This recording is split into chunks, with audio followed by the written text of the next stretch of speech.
During the late 19th century, a series of conflicts broke out between the emerging wealthy class and the workers and farmers who labored beneath.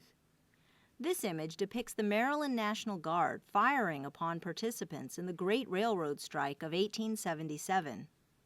The era witnessed many scenes such as this, with violent confrontations ensuing between strikers and police officers, soldiers, or paid guards. These conflicts resulted from the changing landscape of industry during the era. Industry was developing to unprecedented levels in the United States. With electricity and rising mass production through the assembly line and the use of standardized parts, companies could produce more goods more efficiently with fewer workers. For the wealthy elites who controlled production, the benefits of this system were obvious. A new class of managers emerged, who were professionals trained in strategies of efficiency. Chief among them was Frederick Taylor, whose principles of scientific management involved timing workers' actions and measuring their steps, carefully scripting the actions a worker would take in order to maximize his efficiency. These systems, when combined with the growing number of factories, brought the United States to the top of the global economy. By the turn of the 20th century, the United States manufactured more goods than any other nation, and by 1913, it generated approximately 1/3 of the entire world's industrial production. A rising generation of business leaders oversaw this production and reaped the benefits of these systems of efficiency. In railroads, Collis Huntington and Cornelius Vanderbilt saw great success. In the oil industry, J.D. Rockefeller was king. Andrew Carnegie dominated the steel industry. And J.P. Morgan was revered within the banking world. By 1900, the top 10% of wealthy individuals in America controlled as much as 90% of the nation's assets. So what did this mean for the other 90%? The theory of evolution, popularized by Charles Darwin and Herbert Spencer, began to make its way into the realm of human behavior as well. The emerging theory of social Darwinism argued that the natural laws of selectivity, known popularly as survival of the fittest, should apply not just to the animal realm, but also to humans. Those who were the most fit under this model could be identified by their status at the top of the social order.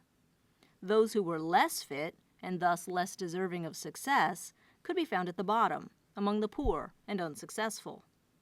This somewhat self-serving philosophy was used by many to justify their own success at the expense of others. The strikes were occurring because workers were increasingly feeling undervalued. They worked 60-hour weeks in many cases, leaving them little time for their families or to pursue an education in order to better their lives. And still, their wages and quality of life remained low. They also faced dangerous working environments where efficiency was valued over safety. After the Knights of Labor lost credibility with the Haymarket Square bombing of 1886, the American Federation of Labor rose to take its place. More moderate in its plans, the AFL was open only to white, male, skilled workers. And unlike the more radical Knights of Labor, it did not advocate for collective ownership of the factories.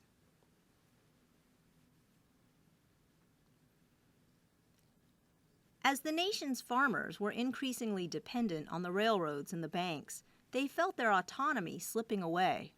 Farmers accused the railroads of using discriminatory pricing to charge higher freight rates in the South and West than they did in the Northeast. They began to organize cooperatives, known as the Farmers' Alliance. Through the alliance, they hoped they could share equipment and use collective bargaining to negotiate better rates for the group. In the 1890s, this alliance would evolve into the Populist Party, a third-party political force that would represent the farmers' interests at the local, state, and national level. The party held its first national convention in Omaha, Nebraska in 1892, where it called for an expansion of the power of the federal government. They wanted to see the railroads and telegraph systems nationalized and made public rather than private enterprises. They hoped to see warehouses managed by the government that would loan money to farmers who could use crops as collateral.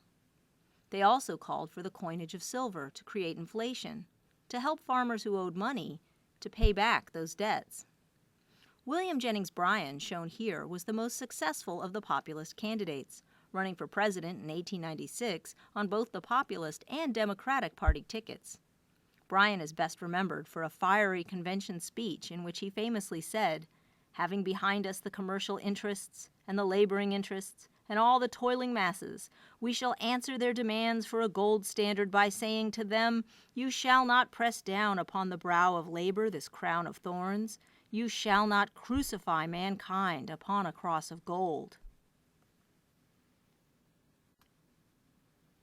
But even such a fine speech was no match for Republican candidate William McKinley, who campaigned on the gold standard and philosophies that would benefit the business community.